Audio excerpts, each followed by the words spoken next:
যুক্তরাষ্ট্রের কেন্দ্রীয় সরকারের চলমান শাটডাউন মূলত স্বাস্থ্য বীমা ভর্তুকি এবং প্রিমিয়াম ট্যাক্স ক্রেডিট নিয়ে দ্বন্দ্বের ফল।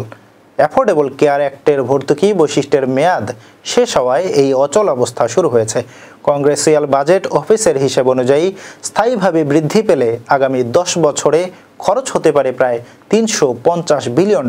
2024 সালে ফেডারেল স্বাস্থ্য ব্যয় ছিল $1.98 ট্রিলিয়ন, যা বাজেটের প্রায় 30% এবং জিডিপির 7%। মেডিকেয়ার ও মেডিকেডের ব্যয় একত্রে নন ইন্টারেস্ট বাজেটের 1/3। স্বাস্থ্য ব্যয়ে প্রতিরক্ষা, শিক্ষা, পরিবহন ও বাসস্থানের খরচের চেয়ে অনেক বেশি। কর সুবিধার কারণে স্বাস্থ্য ব্যয় আরও বেড়েছে। নিয়োগকর্তা প্রদত্ত স্বাস্থ্য বীমার কর সুবিধা এবং অন্যান্য স্বাস্থ্যকর সুবিধা মিলিয়ে 2024 সালে $465 বিলিয়ন খরচ হয়েছে।